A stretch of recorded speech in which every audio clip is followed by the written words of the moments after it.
Professor Aliyar Thiruvananthapuram university college ഉൾപ്പെടെ വിവിധ സർക്കാർ കോളേജുകളിൽ മലയാളം അധ്യാപകനായിരുന്നു പ്രൊഫസർ അലിയാർ. നടൻ, ഡബ്ബിംഗ് ആർട്ടിസ്റ്റ്, നാടകപ്രവർത്തകൻ എന്ന നിലയിലും പ്രസിദ്ധൻ. കൊല്ലം ജില്ലയിലെ വെളിയത്ത് 1947 ഫെബ്രുവരി 23 ജനനം. Palakkode LP school, Kottara Sankaramangalam school, Kuzhimathikkad government high school, Kottarakkara saint Gregorios college, Kollam SN college എന്നിവിടങ്ങളിൽ വിദ്യാഭ്യാസം. 1972 മുതൽ വിവിധ ഗവൺമെന്റ് കോളേജുകളിൽ അധ്യാപകൻ. 2002 മാർച്ചിൽ തിരുവനന്തപുരം യൂണിവേഴ്സിറ്റി കോളേജിൽ മലയാള വിഭാഗം അധ്യക്ഷനായിരിക്കെ വിരമിച്ചു. 1979 മുതൽ നരേന്ദ്രപ്രസാദിന്റെ നേതൃത്വത്തിലുള്ള നാട്യഗ്രഹം നാടക സംഘത്തിൽ പ്രവർത്തിച്ചു തുടങ്ങി. 1979 തന്നെ ഭരത് ഗോപി സംവിധാനം ചെയ്ത ഞാറ്റടി എന്ന ചിത്രത്തിൽ അഭിനയിച്ചുകൊണ്ട് ചലച്ചിത്ര രംഗത്തെത്തി. തുടർന്ന് നിരവധി ചിത്രങ്ങളിൽ നടനും ഡബ്ബിംഗ് ആർട്ടിസ്റ്റുമായി. കേരള സംഗീത നാടക അക്കാദമിയുടെയും കേന്ദ്ര സംഗീത നാടക അക്കാദമിയുടെയും ഭരണസമിതി അംഗമായിരുന്നു. കേരള യൂണിവേഴ്സിറ്റിയിൽ പെർഫോമിംഗ് ആൻഡ് വിഷ്വൽ ആർട്സിന്റെ ബോർഡ് ഓഫ് സ്റ്റഡീസ് ചെയർമാനായിരുന്നു. ഇപ്പോൾ ബോർഡ് ഓഫ് സ്റ്റഡീസ് അംഗം. 3 തവണ മികച്ച കമന്റേറ്റർക്കുള്ള സംസ്ഥാന ടെലിവിഷൻ അവാർഡ് ലഭിച്ചു. 2018 മികച്ച രണ്ടാമത്തെ നടനുള്ള സംസ്ഥാന ടെലിവിഷൻ പുരസ്കാരവും 2016 മികച്ച കമന്റേറ്റർക്കുള്ള ദേശീയ ചലച്ചിത്ര പുരസ്കാരവും ലഭിച്ചു. 2 പ്രാവശ്യം ഫിലിം ക്രിറ്റിക്സ് അസോസിയേഷന്റെ മികച്ച കമന്റേറ്റർക്കുള്ള പുരസ്കാരം, കേരള സംഗീത നാടക അക്കാദമിയുടെ കലാശ്രീ പുരസ്കാരം. തിരക്കഥ, നാടകങ്ങൾ, ചെറുകഥകൾ, കവിതകൾ എന്നിവ വിവർത്തനം ചെയ്തിട്ടുണ്ട്. നാടകരംഗത്തുള്ള സമഗ്ര സംഭാവനയ്ക്ക് വയലാ വാസുദേവൻ പിള്ള സ്മാരക അവാർഡ് എന്നിവ ലഭിച്ചിട്ടുണ്ട്.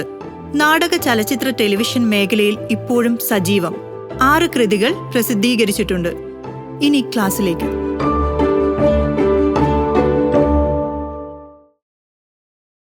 വർഷം ഞാൻ വിവിധ സർക്കാർ കോളേജുകളിൽ അധ്യാപകനായിരുന്നു. കൃത്യം 30 വർഷം. 72 മുതൽ 2002 വരെ 50 വർഷം കഴിഞ്ഞു. പിന്നെ ഒരു 5 വർഷക്കാലം ജോലി കിട്ടുന്നതിന് മുമ്പ് ഒരു 5 വർഷക്കാലം പാരലൽ കോളേജുകളിൽ പഠിപ്പിച്ചിരുന്നു. അങ്ങനെ ഒരു 35 വർഷക്കാലം ഞാൻ ഈ ജോലി ചെയ്തിട്ടുണ്ട്. ഇപ്പോഴും ക്ലാസ്സുകൾ എടുക്കാൻ എനിക്ക് കിട്ടുന്ന അവസരങ്ങൾ ഞാൻ ഒന്നും നഷ്ടപ്പെടുത്താറില്ല. കാരണം ജേർണലിസം പഠിക്കുന്ന കുട്ടികൾക്ക് വേണ്ടിയോ വിഷ്വൽ മീഡിയയുമായി ബന്ധപ്പെട്ട് പ്രവർത്തിക്കുന്നവർക്ക് വേണ്ടിയോ ഒക്കെ ക്ലാസ്സുകൾ എടുക്കാൻ ഞാനിപ്പോഴും പോകാറുണ്ട്. വലിയ സന്തോഷമുള്ളൊരു കാര്യമാണ്. കാരണം ഈ കോളേജ് ക്ലാസ്സുകളിൽ പഠിപ്പിച്ചതിൻ്റെ ഒരു സുഖം എന്ന് പറയുന്നത് ഒരു 15നും 22നും ഇടയ്ക്ക് പ്രായമുള്ളവരുമായിട്ടാണ് എല്ലാ ദിവസവും നമ്മൾ കമ്മ്യൂണിക്കേറ്റ് ചെയ്യുന്നത്. എല്ലാ ദിവസവും നമ്മൾ ഇടപെടുന്നത് യൂത്തുമായിട്ടാണ്. അത് ഭയങ്കരമായൊരു ഊർജം നമുക്ക് തരും. അപ്പോൾ എൻ്റെ കൂടെയൊക്കെ പഠിപ്പിച്ച ചില ആളുകൾ ഇവിടെ തന്നെ ഈ കോളേജിൽ തന്നെ ഈവനിങ് ക്ലാസ് എടുക്കാൻ ചില അധ്യാപകരുണ്ടായിരുന്നു. അവർ പറയും വലിയ പാട് തന്നെ. കാരണം വയസ്സായ ആളുകളെ വയസ്സുകാലത്ത് പഠിക്കാൻ വരുന്ന ആളുകളെയൊക്കെ സമയത്ത് ആരും വരികയില്ല. അങ്ങനെയൊക്കെയുള്ളൊരു രീതിയുണ്ട്. പക്ഷേ എനിക്ക് കിട്ടിയൊരു ഭാഗ്യം ഇത്രയും വർഷവും ചെറുപ്പക്കാരായ ആളുകൾ പ്രീ ഡിഗ്രി മുതൽ പോസ്റ്റ് ഗ്രാജുവേഷൻ, പിന്നെ റിസർച്ച്, MPhil അങ്ങനെയൊക്കെ പഠിക്കുന്ന കുട്ടികളുമായി ഇടപഴകാനാണ് അവസരം കിട്ടിയിട്ടുള്ളത്. അത് നമുക്ക് ഇങ്ങോട്ട് തരുന്നൊരു ഊർജം വളരെ വലുതാണ്. അപ്പോൾ അതുകൊണ്ടൊരു ക്ലാസ് എന്ന് പറഞ്ഞാൽ എനിക്കെപ്പോഴും സന്തോഷമുള്ളൊരു കാര്യമാണ്. ഞാൻ കോളേജ് ക്ലാസ്സുകളിൽ കൂടുതലായും പഠിപ്പിച്ചിരുന്നത് നാടകമായിരുന്നു. മറ്റ് ഒന്നും പഠിപ്പിച്ചിട്ടില്ല എന്നല്ല. പ്രീ ഡിഗ്രി ക്ലാസ്സിലൊക്കെ ആകുമ്പോൾ മറ്റെല്ലാം പഠിപ്പിച്ചേ പറ്റൂ. കവിത പഠിപ്പിക്കേണ്ടി വരും, ഗദ്യം പഠിപ്പിക്കേണ്ടി വരും, അതൊക്കെ വേണ്ടി വന്നിട്ടുണ്ട്. പക്ഷേ കുറേ കഴിഞ്ഞപ്പോൾ നാടകത്തിലായി എൻ്റെ കൂടുതൽ ശ്രദ്ധ. അതിന് 1-2 കാരണങ്ങളുണ്ട്. ഞാൻ കുറേ കാലം നാടകവുമായിട്ട് ബന്ധപ്പെട്ട് റിസർച്ച് ചെയ്തു. പിന്നെ കുട്ടിക്കാലം മുതൽ നാടകം അഭിനയിക്കുമായിരുന്നു. തിരുവനന്തപുരത്ത് വന്നതിന് ശേഷവും നാടകം അഭിനയിക്കുമായിരുന്നു. അപ്പോൾ നാടകത്തിൽ എനിക്കൊരു പ്രത്യേക താല്പര്യമുള്ളതുകൊണ്ട് നാടകം പഠിപ്പിക്കാൻ കൂടുതൽ ഞാൻ സമയം കണ്ടെത്തിയിരുന്നു. അപ്പോൾ നാടകമായിരുന്നു പഠിപ്പിച്ചിരുന്നത് കൂടുതലായി. അപ്പോൾ അതുകൊണ്ട് അതുമായി ബന്ധപ്പെട്ട് ചില കാര്യങ്ങൾ നിങ്ങളോട് സംസാരിക്കാം. ഞാനെന്തായാലും നിങ്ങളെ ചോദ്യങ്ങൾ ചോദിച്ച് പേടിപ്പിക്കാനൊന്നും പോകുന്നില്ല. അഥവാ ചോദിച്ചാലും സാധാരണ കാര്യങ്ങളൊക്കെ ഉള്ളൂ. ഈ നാടകത്തിന് ഇതര സാഹിത്യ ശാഖകളിൽ നിന്ന് വലിയൊരു വ്യത്യാസമുണ്ട്. ഇപ്പോൾ കവിത പോലെയോ നോവൽ പോലെയോ ഒരു ചെറുകഥ പോലെയോ ഒന്നുമല്ല നാടകം. അത് വേറൊരു സാഹിത്യ രൂപമാണ്. എന്താണ് അതിൻ്റെ ഒരു പ്രത്യേകത എന്ന് പറയാമോ? ഇതര സാഹിത്യ ശാഖകളിൽ നിന്നും നാടകത്തെ വേർതിരിച്ച് നിർത്തുന്ന ഒരു ഘടകമുണ്ട്. അതെന്താണ്? വളരെ വേഗം പറയാൻ പറ്റും. സംഭാഷണം, പിന്നെ അവതരണം, പിന്നെ എന്താ? ദൃശ്യ ശ്രവ്യ മാധ്യമം അല്ലേ? ആണ്. പിന്നെ പെർഫോമൻസ്. അപ്പോൾ ഈ നാടകത്തെ ഇതര സാഹിത്യ ശാഖകളിൽ നിന്നും വേർതിരിച്ച് നിർത്തുന്ന ഒരു ഘടകമാണ്. നിങ്ങൾ ചില ഉത്തരങ്ങൾ പറഞ്ഞു. സംഭാഷണം, പെർഫോമൻസ്, ദൃശ്യ ശ്രവ്യ മാധ്യമം എന്നൊക്കെ പറഞ്ഞു. അപ്പം ഞാൻ കുറച്ചുകൂടി ഒന്ന് വ്യക്തമാക്കി പറയാം. കവിത നിങ്ങൾക്ക് ഒറ്റയ്ക്കിരുന്ന് വായിച്ച് ആസ്വദിച്ച് മടക്കി വയ്ക്കാം. ഒരു ചെറുകഥ നിങ്ങൾക്ക് തനിയെ ഇരുന്ന് വായിച്ച് ആസ്വദിക്കാം. ഒരു നോവൽ തനിയെ ഇരുന്ന് വായിച്ച് ആസ്വദിക്കാം. ഇതെല്ലാം ഒറ്റയായ വായനക്കാരന് വേണ്ടി ഉള്ളതാണ്. എഴുതപ്പെട്ട് കഴിയുന്നതോടുകൂടി അതിൻ്റെ പ്രശ്നം തീർന്നു. ഞാനൊരു കവിത എഴുതുകയാണെങ്കിൽ കവിത എഴുതി കഴിഞ്ഞ് നിങ്ങളിലേക്ക് എത്തുമ്പോൾ അതിൻ്റെ ഇടപാട് കഴിഞ്ഞു. പിന്നെ അത് വായനക്കാരായി നിങ്ങളുടേതായി മാറിക്കഴിഞ്ഞു. പക്ഷേ ഒരു നാടകം എഴുതി കഴിഞ്ഞാൽ അതുമായി ബന്ധപ്പെട്ട പ്രശ്നങ്ങൾ തുടങ്ങുന്നതേ ഉള്ളൂ. എന്ന് പറഞ്ഞാൽ ഒരു നാടകം എഴുതി കഴിഞ്ഞാൽ അതിൻ്റെ ധർമ്മം പൂർത്തിയാകണമെങ്കിൽ ആ നാടകം അരങ്ങെന്ന മാധ്യമത്തിലൂടെ പ്രേക്ഷകനിലേക്ക് എത്തുമ്പോൾ മാത്രമേ അതിൻ്റെ ധർമ്മം പൂർണ്ണമാവുകയുള്ളൂ. അപ്പോൾ ഓഥർ എന്ന് പറയുന്ന ഒരാളുണ്ട്, ആക്ടർ എന്ന് പറയുന്ന ഒരാളുണ്ട്, ഓഡിയൻസ് ഉണ്ട്. ഈ 3 ഏകളിലൂടെയാണ് ഈ നാടകം അപൂർണമായും സഫലമാകുന്നത്, സാഫല്യമടയുന്നത്. അങ്ങനെയാണ്. അപ്പോൾ ഇത് എളുപ്പത്തിൽ പറയാമെങ്കിലും ഇപ്പോൾ എഴുതി കഴിഞ്ഞ ഒരു നാടകം അരങ്ങെന്ന മാധ്യമത്തിലൂടെ പ്രേക്ഷകരിലേക്ക് എത്തുമ്പോൾ അതിൻ്റെ സാഫല്യത്തിലെത്തുന്നു എന്ന് പറയാമെങ്കിലും എത്ര വലിയ ഒരു പ്രോസസ്സാണ് അതിൻ്റെ പിന്നിലുള്ളതെന്ന് നാടകവുമായി ബന്ധപ്പെട്ട് പ്രവർത്തിച്ചിട്ടുള്ളവർക്കറിയാം. വളരെ വലിയൊരു ജോലിയാണ്. എന്തായാലും ഞാൻ ആ ജോലിയിലേക്ക് അതിൻ്റെ അവതരണപരമായ പ്രശ്നങ്ങളുമായിട്ട് ബന്ധപ്പെട്ട് ഞാനിപ്പോൾ സംസാരിക്കാൻ ആഗ്രഹിക്കുന്നില്ല. ഞാൻ കുറച്ചൊരു സമയം കൊണ്ട് ഞാൻ ചെയ്യാൻ ആഗ്രഹിക്കുന്നത് തിരുവനന്തപുരത്തെ അമേറ്റർ നാടകവേദിയുടെ ഒരു ലഘു ചരിത്രം നിങ്ങളെ ബോധ്യപ്പെടുത്താൻ ശ്രമിക്കുകയാണ്. അമേറ്റർ, പ്രൊഫഷണൽ, അങ്ങനെ 2 തരത്തിൽ നാടകവേദിയെ കുറിച്ച് പറയാറുണ്ട്. ഈ 2 സംജ്ഞകളും ശരിയായ അർത്ഥത്തിലല്ല എന്ന് നിങ്ങൾ ആദ്യം ധരിക്കുക. പ്രൊഫഷണൽ എന്ന് പറഞ്ഞാൽ നാടകം പ്രൊഫഷനായി സ്വീകരിച്ചവരുടെ ഒരു സംഘത്തെയാണ് പ്രൊഫഷണൽ നാടക സംഘം എന്ന് നമ്മൾ വിശേഷിപ്പിക്കുന്നത്. പക്ഷേ അവിടെ ചെറിയ പ്രശ്നങ്ങളുണ്ട്. നാടകം തൊഴിലായി സ്വീകരിച്ചവരാണ് എങ്കിലും അത് ഒരു ഉൽപ്പന്നം എന്ന നിലയിലാണ് പ്രേക്ഷകന് മുന്നിലെത്തുന്നത്. എത്രയധികം ആളുകൾ കാണുന്നോ അത്രയധികമാണ് അതിൽ നിന്നുള്ള വരുമാനം എന്ന് പറയുന്നത്. നാടകം പരാജയപ്പെട്ടു പോയാൽ പ്രേക്ഷകർ കാണാതെ പോകും, ഇവർക്ക് വേണ്ടത്ര പണം കിട്ടാതെ പോകും, വേണ്ടത്ര ദിവസം കളിക്കാൻ പറ്റാതെ പോകും, നഷ്ടമായി പോകും. അപ്പോൾ തീർച്ചയായിട്ടും ഈ പ്രേക്ഷകനെ തൃപ്തിപ്പെടുത്താനുള്ള ചില തന്ത്രങ്ങൾ അതിനകത്തുണ്ടായിരിക്കും. അതാണ് പ്രൊഫഷണൽ നാടകവേദിയുടെ ഒരു പ്രശ്നം. അതിനെ മറിച്ച് കൊമേഴ്സ്യൽ നാടകവേദി എന്നാണ് ഞങ്ങളൊക്കെ വിശേഷിപ്പിക്കാറുള്ളത്. കാരണം അതൊരു ഉൽപ്പന്നമായിട്ട് വിൽക്കുന്ന ഒരു സാധനമാണ്. അപ്പോൾ ഒരു ഉൽപ്പന്നം എന്ന് പറഞ്ഞാൽ ആളുകളെ ആകർഷിക്കാനുള്ള ഒരുപാട് ഘടകങ്ങൾ അതിനകത്തുണ്ടായിരിക്കണം. ഉണ്ടെങ്കിൽ മാത്രമേ അത് നല്ലൊരു പ്രൊഫഷണൽ നാടകമാകൂ. പക്ഷേ പ്രൊഫഷണൽ എന്നുള്ളത് ഒരു നിലവാരപ്പെട്ടത് എന്ന അർത്ഥത്തിൽ ധാരാളം പ്രയോഗിക്കാറുണ്ട്. ഒരു പ്രൊഫഷണലാണ്, അത് പ്രൊഫഷണലിസം ഉണ്ട് അതിനകത്ത് എന്ന് പറഞ്ഞാൽ വളരെ നിലവാരപ്പെട്ട ഒരു സംഗതി ഉണ്ട് എന്ന് അർത്ഥമാക്കുന്നു. നേരെ മറിച്ച് അമേറ്റർ എന്ന് പറഞ്ഞാൽ മോശപ്പെട്ട അർത്ഥത്തിലും പറയാറുണ്ട്. അത് വളരെ അമച്വറിഷായി പോയി എന്ന് പറഞ്ഞാൽ വേണ്ടത്ര നന്നായില്ല എന്ന അർത്ഥത്തിലും പറയാറുണ്ട്. പക്ഷേ ഇതിന് രണ്ടിനും അമേറ്റർ നാടകത്തിന് നാടകക്കാരിട്ടിരിക്കുന്നത് കൗതുക നാടകവേദി എന്നാണ്. പക്ഷെ അതും ഒരു ശരിയായ പ്രയോഗമാണ് എന്നെനിക്ക് അഭിപ്രായമില്ല. കാരണം നാടകം ഒരു കൗതുകത്തിന് വേണ്ടി എടുത്തിട്ടുള്ളവരല്ല ഈ അമേറ്റർ നാടക രംഗത്ത് പ്രവർത്തിക്കുന്നവർ. മറിച്ച് നാടകത്തെ വളരെ ഗൗരവതരമായി കാണുകയും ധീരവും നൂതനവുമായ പരീക്ഷണങ്ങൾ നടത്താൻ ശ്രമിക്കുകയും ചെയ്യുന്ന ആളുകളാണ് അമേറ്റർ നാടക രംഗത്ത് എല്ലാ കാലത്തും പ്രവർത്തിച്ചിട്ടുള്ളത്. അപ്പോൾ ഈ 2 സംജ്ഞകളും ശരിയായ അർത്ഥത്തിൽ അല്ല എന്നുള്ളത് വേറൊരു കാര്യം. പക്ഷേ അത് പോകട്ടെ. പ്രൊഫഷണലായിട്ട് നാടകത്തെ കണക്കാക്കാതെ തിരുവനന്തപുരത്ത് പ്രവർത്തിച്ചിട്ടുള്ള കുറേ ആളുകളുടെ ചില നാടക സംഘങ്ങളുടെ ഒരു ചരിത്രം ഒരു ഓട്ടപ്രദക്ഷിണത്തിലൂടെ നിങ്ങളുടെ മുമ്പിൽ വയ്ക്കാം എന്നാണ് ഞാൻ വിചാരിക്കുന്നത്. തിരുവനന്തപുരത്തെ നാടക പ്രവർത്തനത്തെക്കുറിച്ച് പറയുമ്പോൾ ഈ വഞ്ചിയൂരൊരു വായനശാലയുണ്ട്, ആ കോടതിയുടെ അവിടെ. നിങ്ങൾ ആരെങ്കിലും ശ്രദ്ധിച്ചിട്ടുണ്ടാവാം. ശ്രീ ചിത്ര തിരുനാൾ ഗ്രന്ഥശാല കാണാം, റോഡിൻ്റെ അരികിൽ തന്നെ കാണാം. ശ്രീ ചിത്ര തിരുനാൾ ഗ്രന്ഥശാല. 1915 സ്ഥാപിതമായതാണിത്. വായനശാല കേശവപിള്ള എന്ന് പറയുന്ന ഒരാൾ 10-15 പുസ്തകങ്ങളുമൊക്കെ ഒരു വീടിൻ്റെ ഒരു ചായ്പിൽ തുടങ്ങിയതാണ് ഈ സ്ഥാപനം. പക്ഷേ അത് വളർന്ന് പന്തലിച്ച് വലിയൊരു പ്രസ്ഥാനമായി മാറി. 15 തുടങ്ങിയതാണെങ്കിലും ഒരു 3-4 വർഷം കഴിഞ്ഞപ്പോൾ 1919 മുതൽ ഈ ചിത്രതിരുനാൾ ഗ്രന്ഥശാലയുടെ വാർഷിക ആഘോഷങ്ങൾക്ക് നാടകം അവതരിപ്പിക്കാൻ തുടങ്ങി. ഇതൊരു വലിയ സംഭവമായിരുന്നു. ആദ്യത്തെ നാടകം എന്ന് പറയുന്നത് CV രാമൻപിള്ളയുടെ മാർത്താണ്ഡവർമ്മയുടെ നാടകാവിഷ്കാരമായിരുന്നു 1919. കൊല്ലം 100 കഴിഞ്ഞിരിക്കുന്നു. 100ാമത്തെ വാർഷികത്തിനും മാർത്താണ്ഡവർമ്മ വീണ്ടും അവതരിപ്പിച്ചു. പിന്നെ മിക്കവാറും എല്ലാ വർഷങ്ങളിലും നാടകങ്ങൾ അവതരിപ്പിച്ചിരുന്നു. ചിലപ്പോൾ ഇടയ്ക്കൊക്കെ നിന്ന് പോയിട്ടുണ്ടാവാം. പക്ഷേ എന്നാലും ദീർഘകാലം നാടകങ്ങൾ അവതരിപ്പിച്ചിരുന്നു ശ്രീ ചിത്ര തിരുനാൾ ഗ്രന്ഥശാല. ഇതുപോലെ ഒരു വായനശാലയെക്കുറിച്ചുകൂടി എനിക്ക് ഓർമ്മിക്കേണ്ടതുണ്ട്. അത് കോഴിക്കോട് ദേശപോഷിണി വായനശാല എന്നൊരു വായനശാലയുണ്ട്. കോഴിക്കോട് ദേശപോഷിണി വായനശാലയും തിരുവനന്തപുരത്തെ ശ്രീ ചിത്ര തിരുനാൾ വായനശാലയും കുര്യാത്തി എന്ന് പറയുന്ന സ്ഥലത്ത് അവിട്ടം തിരുനാൾ വായനശാല എന്നൊരു വായനശാലയുണ്ട്. ഇപ്പോഴുണ്ട്. കുര്യാത്തി ഭാഗത്തു നിന്ന് വരുന്നവർക്കറിയാം അവിട്ടം തിരുനാൾ വായനശാല. ഇവിടെ നീലകണ്ഠൻ നായർ എന്ന് പറയുന്ന ഒരു നടനുണ്ടായിരുന്നു. അദ്ദേഹം നല്ലൊരു സംഘാടകനായിരുന്നു, നല്ലൊരു നടനായിരുന്നു.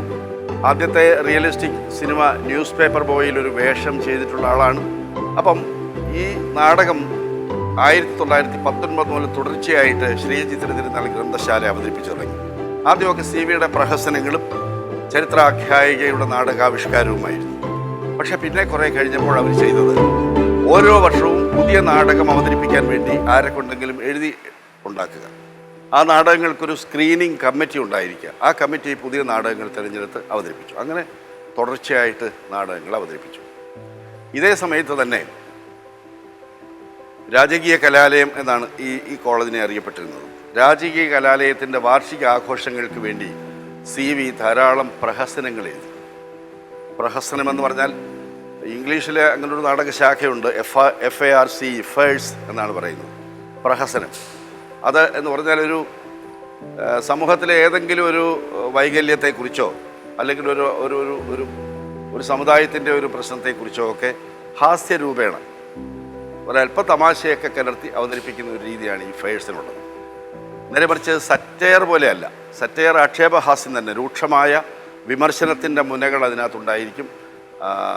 പ്രഹസനത്തിൽ അതില്ല. ഒന്ന് നോക്കി കളിയാക്കി ചിരിക്കുക എന്ന് പറയുന്ന ഒരു സംഗതിയുണ്ട്. അത് ഈ രാജകീയ കലാലയത്തിൻ്റെ വാർഷിക ആഘോഷങ്ങൾക്ക് CVയുടെ നിരവധി പ്രഹസനങ്ങൾ, ഒരു ഡസനോളം പ്രഹസനങ്ങൾ അത് എഴുതിയിട്ടുണ്ട്. ഇവിടെയും BJT ഹാളിലുമായിട്ട് അവതരിപ്പിച്ചിട്ടുണ്ട്. അപ്പോൾ ഈ ആദ്യകാല നാടകങ്ങളൊക്കെ ഇവിടെ അവതരിപ്പിക്കുമ്പോൾ അതിൻ്റെ പ്രേക്ഷകരായി ഉണ്ടായിരുന്നവർ വൈകുന്നേരത്ത് ഒരു തമാശയ്ക്ക് വേണ്ടി കടലയൊക്കെ കുറിച്ച് പോയിരുന്ന് നാടകം കാണാം, കുടുംബസഹിതമൊക്കെ പോയിരുന്ന് കുറച്ച് നേരം വിനോദിക്കാം എന്ന് വിചാരിച്ച് വന്നിരുന്ന പ്രേക്ഷകരായിരുന്നു. ഇതേ കാലഘട്ടത്തിൽ തന്നെ പ്രഹസനങ്ങൾ വീണ്ടും ഉണ്ടായി. NB ചെല്ലപ്പൻ നായർ എന്ന് പറയുന്ന ആളിൻ്റെ പ്രഹസനങ്ങളുണ്ടായി. പിന്നെ ജഗതി NK ആചാരി, ജഗതി ശ്രീകുമാറിൻ്റെ അച്ഛൻ ജഗതി NK ആചാര്യയുടെ നാടകങ്ങൾ, കലാനിലയം സ്ഥിരം നാടകവേദി അവതരിപ്പിച്ച നാടകങ്ങൾ, ഇതൊക്കെ ഇവിടെ ഉണ്ടായിരുന്നു. പക്ഷേ ഇതിനു മുമ്പ് തമിഴ് നാടക സംഘങ്ങൾ ഇവിടെ തിരുവനന്തപുരത്ത് വന്ന് നാടകം കളിച്ചിരുന്നു. അത് പ്രധാനമായും ചിത്ര തിയേറ്റർ എന്ന് പറയുന്നൊരു തിയേറ്റർ ഉണ്ടായിരുന്നു, നമ്മുടെ ആര്യശാല. ചിത്ര തിയേറ്ററിൽ ഈ തമിഴ് നാടക സംഘങ്ങൾ നാടകം കളിച്ചിരുന്നു. അതുകൂടാതെ നമ്മുടെ പുത്തരിക്കണ്ടം മൈതാനിയിൽ പിന്നെ സ്റ്റേജൊക്കെ കെട്ടി പ്രത്യേകമായി തയ്യാറാക്കിയ സ്ഥലത്ത് 1 മാസത്തോളമൊക്കെ തുടർച്ചയായി നാടകം കളിച്ചിരുന്നു. അതിൽ പ്രധാനപ്പെട്ട ഒരു നാടക സംഘം പിൽക്കാലത്ത് തമിഴിൽ അറിയപ്പെട്ട വലിയ കൊമേഡിയനായി മാറിയ NS കൃഷ്ണൻ്റെ ഒരു നാടക സംഘം ഉണ്ടായിരുന്നു. അദ്ദേഹം നാഗർകോവിൽ തന്നെ. NS കൃഷ്ണൻ്റെ നാടക സംഘം ഏതാണ്ട് 1 മാസക്കാലത്തോളമൊക്കെ ഇവിടെ ഒന്ന് തമ്പടിച്ച് നാടകം കളിച്ചിട്ടുണ്ട്. അന്ന് രസകരമായൊരു സംഭവം ഉണ്ടായി. അന്ന് ലളിത പത്മിനി രാഗിണിമാർ, നമ്മുടെ തിരുവിതാംകൂർ സിസ്റ്റേഴ്സ് എന്നറിയപ്പെടുന്ന നർത്തകിമാർ, അവർ പിൽക്കാലത്ത് ചലച്ചിത്ര രംഗത്ത് വന്ന് വലിയ പേരെടുത്തവരാണ്. അവർ കുട്ടികളാണെന്ന് ഗുരു ഗോപിനാഥിൻ്റെ കൂടെ നൃത്തം അഭ്യസിക്കുകയാണ്.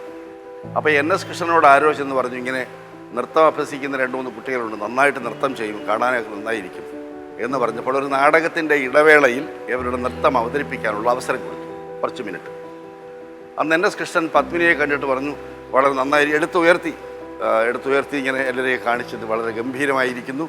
ഞാൻ എന്തെങ്കിലും സിനിമ എടുക്കുകയാണെങ്കിൽ നീ ആയിരിക്കും നായിക എന്ന് പറഞ്ഞിട്ട് വിട്ടു. അത് കഴിഞ്ഞ് ഈ തിരുവിതാംകൂർ സിസ്റ്റേഴ്സ് മദ്രാസിൽ നൃത്തം അഭ്യസിക്കാൻ പോയി. NS കൃഷ്ണൻ പറഞ്ഞതുപോലെ അദ്ദേഹം പണം എന്ന് പറഞ്ഞിട്ടൊരു തമിഴിലൊരു സിനിമ എടുത്തപ്പോൾ ഇവരെ നായികയാക്കി. മലയാളത്തിൽ വെള്ളി നക്ഷത്രം എന്ന ചലച്ചിത്രത്തിലൂടെ പത്മിനി പിന്നെ വരികയും ചെയ്തു. അങ്ങനെ ഈ തമിഴ് നാടക സംഘങ്ങൾ ഇവിടെ വന്ന് തമ്പടിച്ച് നാടകം കളിച്ചു. അന്നത്തെ പ്രധാനപ്പെട്ട 2 ധാരകൾ, ആദ്യകാലത്ത് മലയാള നാടകത്തിൽ 2 ധാരകൾ, ഒന്ന് സംസ്കൃത നാടകങ്ങളുടെ തർജ്ജമയും ഈ തമിഴ് നാടകങ്ങളുടെ സംഗീത പ്രധാനമായ രംഗാവിഷ്കാരവുമായിരുന്നു. ഞാനൊക്കെ അത് കണ്ടിട്ടുണ്ട്. ഞാൻ ഏറ്റവും ഒടുവിൽ ഇറങ്ങിയ പുസ്തകത്തിൽ ഞാനത് പറഞ്ഞിട്ടുണ്ട്. ഞാനത് കണ്ടിട്ടുണ്ട് ഈ നാടകങ്ങൾ. അത് ഇപ്പം കണ്ടാൽ വലിയൊരു തമാശയായിരിക്കും. കാരണം ഈ സ്റ്റേജിൻ്റെ വലതുവശത്ത് ഏറ്റവും മുമ്പിലായി ഒരു ഹാർമോണിയവുമായിട്ടൊരു ഭാഗവതരിയിരിക്കും. ചവിട്ട് ഹാർമോണിയമാണ്. ഈ കൈ കൊണ്ടല്ല ഇത് പ്ലേ ചെയ്യുന്നത്, കാലുകൾ കൊണ്ടാണ്, തയ്യൽ യന്ത്രത്തിൽ. എന്നിട്ട് 2 കൈകളും ഈ കട്ടയിലൊക്കെ ഇങ്ങനെ ഓടിച്ച് പാട്ട് പാടും. മുടിയൊക്കെ നീട്ടി വളർത്തി 10 വിരലിലും മോതിരവും ഒക്കെ ഇട്ട് അങ്ങനെ ഒരു ഭാഗവതരുണ്ടാവും. ഇയാളുടെ ആദ്യം ഒരു പാട്ടുണ്ട്. അത് കഴിഞ്ഞ് നായകൻ വന്നൊരു പാട്ട് പാടും. പിന്നെ ഇവർ തമ്മിലൊരു മത്സരമുണ്ട്. ഇങ്ങനെ സംഗീത പ്രധാനമാണ്. വളരെ വളരെ കാണാൻ കൊള്ളാവുന്ന വേഷങ്ങളുമൊക്കെ ഇട്ട് പുരാണത്തിലെ ചില കഥകളും ഒക്കെയാണ് ഇവർ അവതരിപ്പിക്കുന്നത്. ആ നാടകങ്ങൾ ഞാൻ കണ്ടിട്ടുണ്ട്. ഇത് ഒരു 10-30 വർഷക്കാലം മലയാളത്തിൽ പ്രബലമായ 2 ധാരകളായി നിന്നു. അത് കഴിഞ്ഞപ്പോഴാണ് ചക്കി ചങ്കരം എന്നൊരു നാടകം എഴുതി. അതിവിടെ പറയാൻ പ്രത്യേകിച്ച് കാര്യം, ഈ കോളേജിൽ അധ്യാപകനായിരുന്ന മുൻഷി രാമക്കുറുപ്പ് എഴുതിയതാണ്. മലയാളം ഡിപ്പാർട്ട്മെൻറ്റിൽ പോയാൽ മുൻഷി രാമക്കുറുപ്പിൻ്റെ പടം ഇരിപ്പുണ്ട്, കാണാം. അദ്ദേഹം എഴുതിയ നാടകത്തിൻ്റെ പേരാണ് ചക്കി ചങ്കരൻ. അദ്ദേഹം അത് എഴുതാൻ കാരണം ഈ തർജ്ജമക്കാരെ കൊണ്ടും തമിഴ് നാടക സംഘക്കാരെ കൊണ്ടും മടുത്തു. ഇതൊന്ന് അവസാനിപ്പിക്കാൻ എന്താ ഒരു മാർഗം എന്ന് ആലോചിച്ചിട്ട് പുള്ളി ഒരു ഷോക്ക് ട്രീറ്റ്മെൻറ്റ് എന്ന നിലയിലാണ് ഈ ചക്കി ചങ്കരൻ എഴുതിയത്. അതിൻ്റെ പ്രമേയം വളരെ രസകരമാണ്. ചക്കിയും ചങ്കരനും തമ്മിലുള്ള പ്രേമമാണ്, നിസ്സാര കാര്യമാണ്. പക്ഷേ അതിനകത്ത് വരുന്ന മറ്റ് സംഭാഷണങ്ങളാണ് ഏറ്റവും ഈ തർജ്ജമക്കാരെയൊക്കെ കളിയാക്കുന്ന സംഭാഷണം. ചക്കി ഒരു വീട്ടിലെ ജോലിക്കാരിയാണ്, ശങ്കരൻ ഒരു വീട്ടിലെ ജോലിക്കാരനാണ്. 2 പേർക്കും അക്ഷരാഭ്യാസമില്ല, പക്ഷേ 2 പേരും കൂടെ വലിയ പ്രേമത്തിലാണ്. ശങ്കരൻ അദ്ദേഹത്തിൻ്റെ യജമാനോട് പറയും ചക്കിക്ക് കൊടുക്കാൻ ഒരു കത്തെഴുതി തരാൻ പറയും. കത്തെഴുതി കൊടുക്കും. ഇതിവിടെ കൊണ്ടുവന്ന് ചക്കിയുടെ യജമാനത്തെ കാണിക്കും. ചക്കിക്ക് വായിച്ച് കേൾപ്പിക്കാൻ പറയും. ശരിക്കും പ്രേമം ഈ ചക്കിയുടെയും ശങ്കരൻ്റെയും യജമാനനും യജമാനത്തെയും തമ്മിലാണ്. ഇതാണ് ഇതിനകത്ത് പ്രമേയം. അതൊരു തമാശക്കുള്ളതാണ്. പക്ഷേ അടുക്കളക്കാരനോട് ചോദിക്കും, നിനക്ക് വേറെ പണിയൊന്നും ഇല്ലടാ, നിനക്ക് നാടകം എഴുതാൻ പൊക്കൂടെ, ഒരു വിദ്യാഭ്യാസം ഇല്ലേ പിന്നെ നാടകം എഴുതാൻ പൊക്കൂടെ, അല്ലെങ്കിൽ എന്തെങ്കിലും തർജ്ജമ ചെയ്തൂടെ, ഇങ്ങനെയൊക്കെ പറയുന്ന തരത്തിൽ ഇവരെ കണക്കറ്റ് കളിയാക്കുന്ന ഒരു നാടകം. അപ്പോൾ ആ നാടകത്തെക്കുറിച്ച് അന്ന് വിമർശനം, ഒരു വിലയിരുത്തൽ വന്നത് ഗർഭത്തിലിരുന്ന പല നാടകങ്ങളെയും അലസിപ്പിച്ച് കളഞ്ഞു എന്ന് പറഞ്ഞാൽ തർജ്ജമ ചെയ്തുകൊണ്ടിരുന്നവന്മാരും ഈ തമിഴ് നാടകം കളിക്കാൻ തയ്യാറെടുത്തിരുന്നവന്മാരും ഒക്കെ ഇതോടുകൂടി താഴ്ത്തി വെച്ചു ആ പരിപാടി. അങ്ങനെ ഒരു ഷോക്ക് ട്രീറ്റ്മെൻറ്റ് കൊടുത്ത ഒരു നാടകമായിരുന്നു മുൻഷി രാമക്കുറുപ്പിൻ്റെ ചക്കി ചങ്കരൻ. ഭയങ്കര രസികനായ ഒരു കഥാപാത്രമായിരുന്നു ഈ മുൻഷി രാമക്കുറുപ്പ്. ചെറിയ സംഭവം പറഞ്ഞോട്ടെ, ഇവിടെ കെമിസ്ട്രി ലാബുമായിട്ട് ബന്ധപ്പെട്ട് നടന്നതാണ്. അന്ന് മലയാളം ബ്ലോക്കില്ല. മുൻഷി രാമക്കുറുപ്പ് പഠിപ്പിക്കാൻ വരുന്നത് ഇവിടെയാണ്. ഒരു ദിവസം അദ്ദേഹം പഠിപ്പിക്കാൻ വന്നപ്പോൾ ഈ കെമിസ്ട്രി ലാബിൽ നിന്ന് വല്ലാത്ത ദുർഗന്ധം, ഇങ്ങനെ എന്താണ് ഈ സൾഫറോ ഇതൊക്കെ ഇട്ട് ചൂടാക്കുമ്പോൾ വരുന്ന ഒരു ഗന്ധമുണ്ടല്ലോ, അതിങ്ങനെ വല്ലാത്ത ദുർഗന്ധം. അദ്ദേഹം ചെന്ന് പ്രിൻസിപ്പലിനോട് പരാതി പറഞ്ഞു. പ്രിൻസിപ്പൽ സായിപ്പാണ്. സായിപ്പിനോട് പരാതി പറഞ്ഞു, ഒരു രക്ഷയില്ല, ഇവിടെ പഠിപ്പിക്കാൻ വയ്യ, വല്ലാത്ത ദുർഗന്ധമാണെന്ന്. കെമിസ്ട്രി പ്രൊഫസറെ വിളിപ്പിച്ചപ്പോൾ അദ്ദേഹം പറഞ്ഞു, ഇത് മലയാളം പോലൊന്നുമല്ല, ഇത് പ്രാക്ടിക്കൽ ഉള്ള സംഭവമാണ്, അങ്ങനെ പഠിപ്പിക്കാൻ പറ്റുള്ളൂ, വേറെ മാർഗമൊന്നുമില്ല എന്ന് പറഞ്ഞു. ശരി, വിട്ടു. പിറ്റേ ദിവസം കെമിസ്ട്രി പ്രൊഫസർ പഠിപ്പിക്കാൻ വന്നപ്പോൾ ഇവിടെ ഭയങ്കര ബഹളം നടക്കുകയാണ്. എന്താണെന്നറിയോ? ചെണ്ടയും ചേങ്കിലയും എല്ലാം ആയിട്ട് കഥകളി നടന്നുകൊണ്ടിരിക്കുകയാണ്. വൻ ബഹളം. ഈ ഇവിടെ ഉള്ളവരെല്ലാം കൂടിയിട്ടുണ്ട്. പ്രിൻസിപ്പൽ വിളിപ്പിച്ചു. അപ്പോൾ രാമക്കുറുപ്പ് പറഞ്ഞു, സാർ അത് മലയാളത്തിലുണ്ട് പ്രാക്ടിക്കൽ, ഞാൻ കഥകളിയാണ് പഠിപ്പിക്കുന്നത്, കഥകളി എങ്ങനെയാണെന്ന് പിള്ളേർക്ക് മനസ്സിലാവണ്ടേ, അത് ഞാൻ ആളുകളെ വരുത്തി കഥകളി വെച്ചുകൊണ്ടിരിക്കുക, ഇനി ഒരു 2-3 ദിവസം കൂടെ കാണും. അതോടുകൂടി ഒരു കോംപ്രമൈസിലായി. അങ്ങനെയുള്ളൊരു രസികനായിരുന്നു ഈ മുൻഷി രാമക്കുറുപ്പ്. അങ്ങനെ പോട്ടെ, അതൊരു ഷോക്ക് ട്രീറ്റ്മെൻ്റ് ആയിരുന്നു ഈ ചക്കി ചങ്കരൻ. അത് കഴിഞ്ഞ് കുറേ കഴിയുമ്പോഴേക്കും കുറച്ചുകൂടെ ഭേദപ്പെട്ട നാടകങ്ങൾ, അല്പ തമാശയൊക്കെ കുറച്ചൊന്ന് വിട്ട്, എന്നാൽ തമാശയുണ്ട് താനും. TN ഗോപിനാഥൻ നായർ എന്നൊക്കെ പറയുന്ന ചില നാടകകൃത്തുകൾ, അവരുടെ നാടകങ്ങൾ വന്നു. അതിൽ തമാശയുണ്ട്, പക്ഷേ കുറച്ചുകൂടെ മെലോ ഡ്രാമയും കുറച്ചുകൂടെ കഥാപ്രധാനവും ക്യാരക്ടറൈസേഷന് കുറച്ചുകൂടെ ബലമുള്ളതുമായ ചില നാടകങ്ങൾ വന്നു. അത് ശങ്കരപ്പിള്ള സാറൊക്കെ പറയുന്ന പോലെ എന്തെല്ലാം പോരായ്മകൾ ഒരു നാടകശില്പം എന്ന നിലയിൽ എന്തെല്ലാം പോരായ്മകളുണ്ട് എങ്കിലും രംഗപ്രയോഗക്ഷമങ്ങളായി ആളുകൾ കണ്ടുകൊണ്ടിരിക്കും. അത്രയ്ക്ക് കൊള്ളാവുന്ന നാടകങ്ങളായിരുന്നു ആ നാടകം. ഇതൊക്കെ കഴിയുമ്പോൾ സംഭവിക്കുന്നത് യൂണിവേഴ്സിറ്റി കോളേജിൽ തന്നെ മലയാള വിഭാഗം അധ്യക്ഷനായിരുന്ന കൃഷ്ണപിള്ള സാറെന്നത്, എൻ കൃഷ്ണപിള്ള. നിങ്ങളൊരു പക്ഷേ കൈരളിയുടെ കഥ എന്നൊക്കെ പറയുന്ന പുസ്തകങ്ങൾ മലയാളം പഠിക്കുന്നവരെങ്കിലും കണ്ടു കാണും. പ്രൊഫസർ എൻ കൃഷ്ണപിള്ള അദ്ദേഹം മലയാള വിഭാഗം അധ്യക്ഷനായിരുന്നു. അദ്ദേഹത്തിൻ്റെ ഒരു നാടകം വരുന്നു. നാടകത്തിൻ്റെ പേര് ഭഗ്നഭവനം എന്നാണ്. ഭഗ്നഭവനം, തകർന്നു പോയ വീട് എന്നർത്ഥത്തിലാണ്. 42 ഈ നാടകം അദ്ദേഹം എഴുതുന്നു. നാടകം എഴുതി കഴിഞ്ഞ് ഇത് വായിക്കാൻ 2 പേരുടെ കയ്യിൽ കൊടുത്തു. ഒന്ന് PK വിക്രമൻ നായർ എന്ന് പറയുന്ന ഒരാളാണ്, മറ്റൊന്ന് TR സുകുമാരൻ നായർ എന്ന് പറയുന്ന ഒരാളാണ്. ഇന്നത്തെ തലമുറ കുട്ടികൾക്ക് നിങ്ങൾക്ക് ഈ 2 പേരും ഒരു പിടിയും കാണുമെന്ന് ഞാൻ വിചാരിക്കുന്നില്ല. PK വിക്രമൻ നായർ അന്നത്തെ ചീഫ് എഞ്ചിനീയറായിരുന്നു. പിൽക്കാലത്ത് അദ്ദേഹത്തിൻ്റെ സഹോദരൻ PK വേണുകുട്ടൻ നായർ പ്രസിദ്ധനായ നാടക പ്രവർത്തകനായിരുന്നു. PK വിക്രമൻ നായർ അന്നത്തെ ചീഫ് എഞ്ചിനീയറാണ്. ഇന്നത്തെ ചീഫ് എഞ്ചിനീയർ അല്ല. ഇന്ന് 100-100ലധികം ചീഫ് എഞ്ചിനീയർമാരുണ്ടാവും. അന്ന് ചീഫ് എഞ്ചിനീയർ എന്ന് പറഞ്ഞ ഒരാളെ. അദ്ദേഹം മരിച്ചപ്പോൾ വയലാർ രാമവർമ്മ ഒരു കവിത എഴുതി. ആ കവിതയിലെ ഏതാനും വരികൾ ഒരുപക്ഷെ നിങ്ങൾ കേട്ടുക. എന്താണ്? കമ്പ്ര നക്ഷത്ര രചനയിൽ ഇന്നലെ കണ്ടുവോ നിങ്ങളൻ രാജഹംസത്തിനെ, കയ്യിലൊരു ഇന്ദ്രധനുസ്സുമായി കാറ്റത്തു പെയ്യുവാൻ വന്ന തുലാവർഷ മേഘമേ, കമ്ര നക്ഷത്ര രജനിയിൽ ഇന്നലെ കണ്ടുവോ നിങ്ങളൻ രാജഹംസത്തിനെ, എൻ്റെ വിക്രമൻ ചേട്ടനെ എന്ന് വയലാർ എഴുതി. അപ്പോൾ വയലാറും PK വിക്രമൻ നായരും മലയാറ്റൂർ രാമകൃഷ്ണനുമൊക്കെ അത്തരം വലിയ സൗഹൃദത്തിൻ്റെ ആളുകളായിരുന്നു. ഒന്നാം തരം നടനായിരുന്നു. ഒന്നാം തരം നടനെന്ന് മാത്രമല്ല, പാശ്ചാത്യ നാടകങ്ങളെക്കുറിച്ച് പോലും വളരെ ആധികാരികമായി സംസാരിക്കാൻ കഴിവുള്ള ആളായിരുന്നു PK വിക്രമൻ നായർ. അപ്പോൾ ഈ PK വിക്രമൻ നായരും TR സുകുമാരൻ നായർ, അദ്ദേഹവും അതുല്യ നടനായിരുന്നു. തിരുവനന്തപുരം നാടകവേദിയിലെ വലിയ ഒരു നടനായിരുന്നു. സെക്രട്ടേറിയറ്റിലെ ഉന്നത ഉദ്യോഗസ്ഥനായിരുന്നു. ഇവർ 2 പേരും കൂടി ഈ നാടകം വായിച്ച് നോക്കിയിട്ട് ഇത് കൊള്ളാം, നാടകം അവതരിപ്പിച്ച് കളയാമെന്ന് തീരുമാനിക്കുന്നു. ഇവർ തന്നെ ചില ആളുകളെല്ലാം വിളിച്ചുകൂട്ടി നാടകം അവതരിപ്പിക്കാൻ തീരുമാനിച്ചു. അപ്പോൾ ആ നാടകത്തിൻ്റെ സവിശേഷത, നിലവിലിരുന്ന നാടകം എഴുതാനുണ്ടായ സാഹചര്യങ്ങളെക്കുറിച്ച് കൃഷ്ണപിള്ള സാർ തന്നെ പറയുന്നുണ്ട്. യാതൊരു ഉത്തരവാദിത്വവുമില്ലാതെ ചുമ്മാതെ തമാശയ്ക്ക് വേണ്ടി ഒരു കഥയുണ്ടാക്കുകയും ഭരിതമൊക്കെ തിരികെ കയറ്റുകയും അനാവശ്യ കഥാപാത്രങ്ങൾ ഉണ്ടാവുകയും ഒക്കെ ചെയ്തിട്ട് ഉള്ള നാടകങ്ങളായിരുന്നു. അതല്ലാതെ ഗൗരവപൂർണമായ ഒരു കഥ യഥാതഥമായ രീതിയിൽ ശാഖോപശാഖകളില്ലാതെ പിരിമുറുക്കമുള്ള ആദിമധ്യാന്ത പൊരുത്തമുള്ള ഒരു കഥ ദൃഢബദ്ധമായ കഥാപാത്ര ചിത്രീകരണത്തിലൂടെ അവതരിപ്പിക്കുകയായിരുന്നു എൻ്റെ ലക്ഷ്യം എന്ന് അദ്ദേഹം പറഞ്ഞിട്ടുണ്ട്. അപ്പോൾ നിലവിലിരുന്ന സാഹചര്യത്തിൽ നിന്ന് വ്യത്യസ്തമായി ഒരു നാടകം എഴുതി അവതരിപ്പിച്ചതാണ് 1942 ഈ VJT ഹാളിൽ. അതൊരു വലിയ സംഭവമായിരുന്നു. സംഭവം എന്ന് പറഞ്ഞാൽ കണ്ടുകൊണ്ടിരുന്നവരെല്ലാം അത്ഭുതത്തോടു കൂടിയാണ് കണ്ടുകൊണ്ടിരുന്നത്. സുഖടിത നാടകം എന്നൊരു പേര് അതോടുകൂടി തന്നെ വരികയുണ്ടായി, വെൽ മെയ്ഡ് പ്ലേ. ഇംഗ്ലീഷിൽ അത്തരം നാടകങ്ങൾ നേരത്തെ ഉണ്ട്. വെൽ മെയ്ഡ് പ്ലേയുടെ ഒരു അവതാരകനായിട്ട് യൂജീൻ സ്ക്രൈബ് എന്ന് പറയുന്ന ഒരു കക്ഷി ഉണ്ടായിരുന്നു. 100-400 നാടകങ്ങളൊക്കെ അദ്ദേഹം എഴുതിയിട്ടുള്ള ആളാണ്. കാര്യം ഇത്രയേ ഉള്ളൂ, ആദിമധ്യാന്ത പൊരുത്തമുള്ള സുഘടിതമായ ഒരു കഥയുണ്ടായിരിക്കുക, ഒരുപാട് ശാഖകളിലേക്ക് കഥ പടർന്നു പോകാതിരിക്കുക, അങ്ങനെയൊക്കെയുള്ള വളരെ ദൃഢബദ്ധമായ ഒരു ശില്പം ആ നാടകത്തിനുണ്ട്. അങ്ങനത്തെ നാടകങ്ങൾ അവതരിപ്പിച്ചു. കൃഷ്ണപിള്ള സാർ തുടർന്ന് 1 ഡസനോളം നാടകങ്ങൾ എഴുതി. ഇതൊരു വലിയൊരു സംഭവമായിട്ട് അവിടെ മാറുകയുണ്ടായി.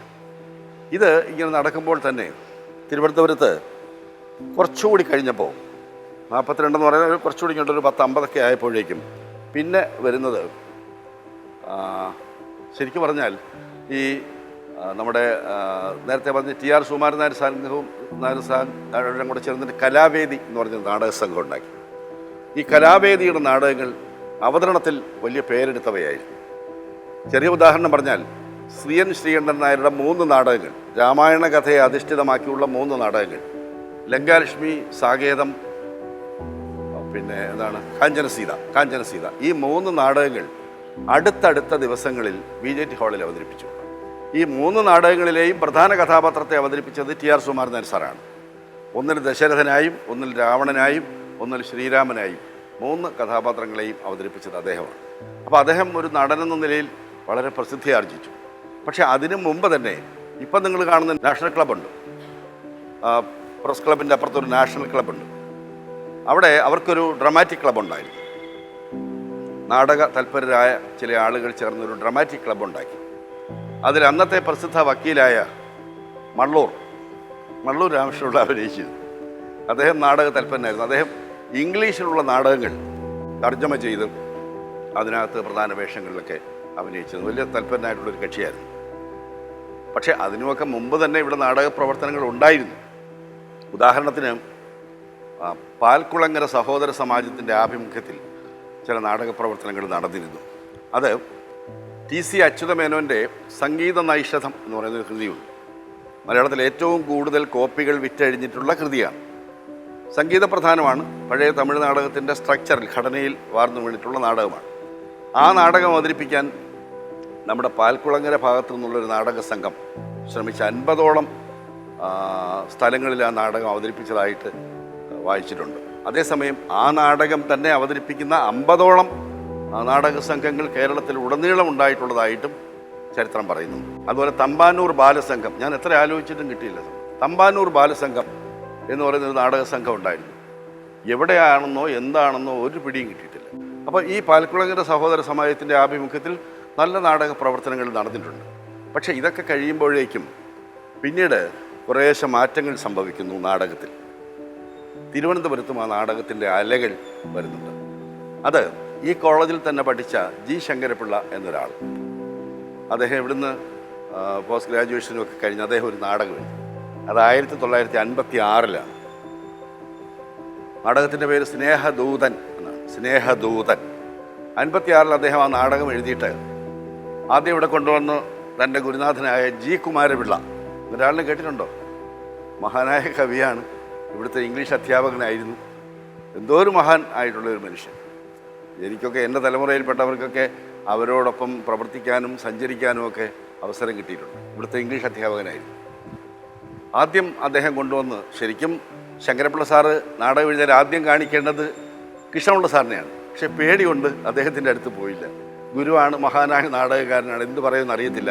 അതുകൊണ്ട് നേരെ കൊണ്ടുവന്ന് കുമാരപിള്ള സാറിനെ കാണിച്ചു. സാർ ഇത് വായിച്ചു നോക്കിയിട്ട് ഒരു അവതാരികയൊക്കെ എഴുതി തരണമെന്ന് പറഞ്ഞു. കുമാരപിള്ള സാർ വായിച്ചു നോക്കിയിട്ട് പറഞ്ഞു, നന്നായിട്ടുണ്ട്, ഇയാൾ ധൈര്യമായിട്ട് കൃഷ്ണപിള്ള സാറിനെ കാണിക്കാൻ പറഞ്ഞു. കൃഷ്ണപിള്ള സാർ വായിച്ചു നോക്കിയിട്ട് ഗംഭീരമായ ഒരു അവതാരിക ആ നാടകത്തിൽ എഴുതി കൊടുത്തു. അതൊരു വലിയ തുടക്കമായിരുന്നു. സ്നേഹദൂതൻ എന്ന് പറയുന്ന ഒരു ചെറിയ നാടകമാണ്. നിലവിലിരുന്ന റിയലിസ്റ്റിക് നാടകത്തിൻ്റെ രീതിയിലല്ല ആ നാടകം. ആ നാടകത്തിൻ്റെ പ്രമേയം കേട്ടാൽ തന്നെ നിങ്ങൾക്ക് മനസ്സിലാവും. ബുദ്ധൻ്റെ ജീവിതത്തിലെ നിർണായകമായ ഒരു നിമിഷം മാത്രമാണ് ആ നാടകത്തിൻ്റെ പ്രമേയം.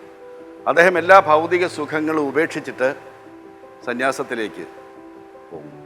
മനുഷ്യൻ്റെ ദുഃഖത്തിൻ്റെ കാരണം എന്താണ്? എന്തുകൊണ്ട് മനുഷ്യൻ മരിക്കുന്നു? എന്തുകൊണ്ട് മനുഷ്യൻ രോഗം വരുന്നു? ഇതൊക്കെ അന്വേഷിച്ച് അദ്ദേഹം ഇറങ്ങിപ്പോകുന്നു. ആ ഒരു നിമിഷം ഭൗതിക സുഖങ്ങൾ ഉപേക്ഷിച്ചിട്ട്, ഭാര്യയെയും മകനെയും ഉപേക്ഷിച്ചിട്ട് വിശാലമായ ലോകത്തിലേക്ക് ഇറങ്ങുന്ന ആ ഒരു നിമിഷം മാത്രമാണ് ഈ കഥയുടെ പ്രമേയം, ഈ നാടകത്തിൻ്റെ പ്രമേയം. എനിക്കൊക്കെ ഉണ്ടായിട്ടുള്ള ഒരു ഭാഗ്യം, ഈ നാടകം പിന്നീട് 78-ൽ വീണ്ടും അവതരിപ്പിച്ചു. 1978-ൽ തൃശ്ശൂർ റീജിയണൽ തിയേറ്ററിൽ വീണ്ടും അവതരിപ്പിച്ചു. കുറച്ച് മാറ്റി എഴുതി, ഗായക സംഘത്തെയൊക്കെ ചേർത്ത് വീണ്ടും മാറ്റി എഴുതിയപ്പോൾ സിദ്ധാർത്ഥ രാജകുമാരനായിട്ടന്ന് അഭിനയിച്ചത് എൻ്റെ കൂടെ ആർട്സ് കോളേജിൽ പ്രവർത്തിച്ചിരുന്ന നരേന്ദ്രപ്രസാദും സൂത്രധാരനായിട്ട് അഭിനയിച്ചത് ഞാനുമായിരുന്നു.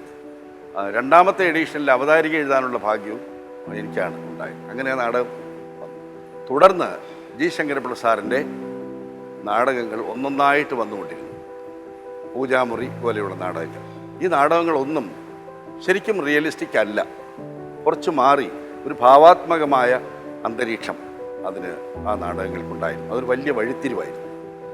G. ശങ്കരപിള്ള സാറിനെ കുറിച്ച് പറഞ്ഞാൽ മലയാള നാടകത്തിലെ, ആധുനിക മലയാള നാടകത്തിൻ്റെ പ്രയോക്താവെന്നോ അതിൻ്റെ പ്രണേതാവെന്നോ ഒക്കെ പറയാവുന്ന വലിയ നാടക പ്രവർത്തകനും കൂടിയായിരുന്നു G. ശങ്കരപിള്ള. ജീവിതകാലം മുഴുവൻ നാടകം, എൻ്റെയൊക്കെ നാടക ഗുരുവാണ്. ജീവിതകാലം മുഴുവൻ നാടകമല്ലാതെ വേറൊന്നും അദ്ദേഹത്തിന് ഉണ്ടായിരുന്നില്ല. അദ്ദേഹം ചിറയൻകീഴിൽ നിന്ന് തിരുവനന്തപുരത്തേക്ക് വരികയും പ്രസാധന ലിറ്റിൽ തിയേറ്റർ എന്ന് പറയുന്ന നാടക സമിതി രൂപീകരിക്കുകയും ചെയ്തു. പ്രസാധന ലിറ്റിൽ തിയേറ്റർ നാടകങ്ങൾ തുടർച്ചയായിട്ട് അവതരിപ്പിച്ചു തുടങ്ങി. ഈ ആദ്യ നാടകങ്ങളൊന്നും വളരെ റിയലിസ്റ്റിക് അല്ലാതിരുന്നതുകൊണ്ട്, അതുവരെ കണ്ടതിൽ നിന്ന് വ്യത്യസ്തമായ രംഗ അവതരണങ്ങളായിരുന്നതുകൊണ്ട് ഇവിടെ പഴയ നാടകങ്ങൾ കണ്ടുമടുത്ത ആളുകളൊക്കെ ഇദ്ദേഹത്തെ ചീത്ത വിളിക്കാൻ തുടങ്ങി. ഇമാതിരി നാടകം കൊണ്ട് വന്നാൽ വശക്കേടാണെന്നൊക്കെ പറഞ്ഞ് ബഹളം ഉണ്ടാക്കി തുടങ്ങി. പിന്നെ മദ്രാസിൽ എം ഗോവിന്ദൻ്റെ നേതൃത്വത്തിൽ, എം ഗോവിന്ദൻ എന്നൊക്കെ പറഞ്ഞാൽ മനസ്സിലാവൂ, കേട്ടിട്ടുണ്ടോ? മഹാമനീഷിയായിരുന്നു, സ്വതന്ത്ര ചിന്തയുടെ അവസാന വാക്കെന്ന് പറയാവുന്ന വലിയ എഴുത്തുകാരനായിരുന്നു. അദ്ദേഹത്തിൻ്റെ സംഭാവന എന്നൊക്കെ പറഞ്ഞാൽ നിങ്ങൾ എവിടെയെങ്കിലുമൊക്കെ വെച്ച് വായിച്ച് നോക്കും. ഞങ്ങളൊക്കെ അദ്ദേഹത്തിൻ്റെ മുമ്പിൽ പോയി ഇങ്ങനെ ഇരിക്കും, വല്ലപ്പോഴും വല്ലതും പറയും. പക്ഷെ അത് വലിയ പ്രചോദനമായിരുന്നു. അദ്ദേഹം വന്നാൽ ഇവിടെ MLA ക്വാർട്ടേഴ്സിലെ പഴയ ആ ബ്ലോക്കില്ലേ, അവിടെയാണ് വന്ന് താമസിക്കുന്നത്. അപ്പം എം ഗോവിന്ദൻ അന്നൊരു അഭിപ്രായം പറഞ്ഞു ഈ നാടക ക്യാമ്പിൽ. പാശ്ചാത്യ രാജ്യത്തെല്ലാം ആളുകൾ അവരവരുടെ തനതായിട്ടുള്ള നാടോടിയും ക്ലാസിക്കലുമായിട്ടുള്ള ദൃശ്യ പാരമ്പര്യങ്ങളിൽ നിന്ന് ഊർജം സ്വീകരിച്ചുകൊണ്ട് ആധുനിക നാടകങ്ങൾ അവതരിപ്പിക്കാൻ പരിശ്രമിക്കുന്നു. അങ്ങനെ അവരുടെ വേരന്വേഷിച്ച് പോകുന്ന തരത്തിലുള്ള പഴയ നാടക സങ്കേതങ്ങൾ ഈ ആധുനിക നാടകത്തിൻ്റെ ചില സന്ദർഭങ്ങളെ കുറച്ചുകൂടി മിഴിവുറ്റതാക്കാൻ ആ സന്ദർഭങ്ങൾ ഉപയോഗിക്കുന്നു. എന്തുകൊണ്ട് നമുക്കതിനെക്കുറിച്ച് ആലോചിച്ചുകൂടാ എന്നിങ്ങനൊരു അഭിപ്രായം പറഞ്ഞു.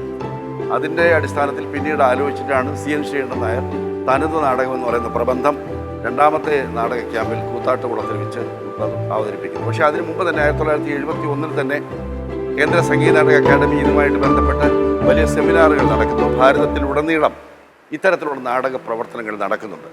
1975 അവനവൻ കടമ്പ എന്ന് പറയുന്ന നാടകം തിരുവനന്തപുരത്തെ അട്ടക്കുളങ്ങര സ്കൂളിൻ്റെ കോമ്പൗണ്ടിൽ അരങ്ങേറുന്നത്. ഇതൊരു വലിയ സംഭവമായിരുന്നു. ആ നാടകത്തിൽ അഭിനയിച്ചവർ നെടുമുടി വേണു, ഭരത് ഗോപി, കൃഷ്ണൻകുട്ടി നായർ തുടങ്ങി ജഗന്നാഥൻ തുടങ്ങിയ ആളുകളായിരുന്നു. വളരെ ആളുകളെ വളരെയധികം അത്ഭുതപ്പെടുത്തിയ ഒരു നാടകമായിരുന്നു. പിന്നീട് ആ ജനുസിൽപ്പെട്ട കുറേയേറെ നാടകങ്ങൾ വരികയും കുറേ കാലത്തേക്ക് തനത് നാടകം എന്ന് പറയുന്ന വലിയൊരു സംഗതിയായിട്ട് മാറുകയും ചെയ്തു. 1979 ആകുമ്പോൾ നരേന്ദ്രപ്രസാദ് രംഗത്ത് വരികയും അദ്ദേഹം നാടക രംഗത്തേക്ക് പ്രവേശിക്കുകയും ചെയ്തു. അതുവരെ സാഹിത്യ വിമർശകൻ എന്ന നിലയിൽ വളരെ സമർത്ഥനായി അറിയപ്പെട്ടിരുന്ന അദ്ദേഹം പെട്ടെന്നാണ് നാടക രംഗത്തേക്ക് വരുന്നത്. ഞാനും അദ്ദേഹവും ഭരത് മുരളിയും അങ്ങനെ കുറേ ആളുകൾ ചേർന്ന് ഞങ്ങളൊരു നാടക സംഘം ഉണ്ടാക്കി 79 മുതൽ നിരന്തരമായി നാടകം കളിക്കാൻ തുടങ്ങി. ഇത് തിരുവനന്തപുരത്ത് നാടകത്തിൻ്റെ ചരിത്രത്തിലെ ഒരു വലിയ വഴിത്തിരിവായിരുന്നു. ഇതേ കാലഘട്ടത്തിൽ തന്നെ വലിയ രസകരമായൊരു സംഭവം, അട്ടക്കുളങ്ങര സ്കൂളിൻ്റെ ഒരു കോമ്പൗണ്ടിൽ ഒരേ സമയം TR സുകുമാരൻ നായർ സാറിൻ്റെ നാടക സംഘം ഉണ്ടാവും, റിഹേഴ്സൽ. തൊട്ടപ്പുറത്ത് വയല വാസുദേവൻ പിള്ള സാറിൻ്റെ നാടക സംഘം ഉണ്ടാവും, സുവർണരേഖ. കലാവേദി, സുവർണരേഖ. ഞങ്ങളുടെ നാട്യഗ്രഹം എന്ന് പറയുന്ന നാടക സംഘം ഉണ്ടാവും. കാവാലത്തിൻ്റെ തിരുവരങ്ങ് എന്ന് പറയുന്ന നാടക സംഘം ഉണ്ടാവും. അപ്പോൾ ഇത്രയും നാടക സംഘങ്ങൾ മിക്കവാറും ദിവസങ്ങളിൽ വൈകുന്നേരത്ത് ഈ സ്കൂൾ കോമ്പൗണ്ടിൽ റിഹേഴ്സലിലായിരിക്കും. അപ്പോൾ ഈ 4 നാടകങ്ങളിലും കൂടി ഒരു 10-60 ആർട്ടിസ്റ്റുകൾ കാണും. ഇത് കാണാൻ തിരുവനന്തപുരത്തെ വിദ്യാർത്ഥികൾ, പഠിക്കുന്നവരും നാടക തൽപരരുമായിട്ടുള്ള വേറൊരു വലിയ സദസ്സ് വരും. ഇതൊരു വലിയ സംഭവമായിരുന്നു തിരുവനന്തപുരത്ത്.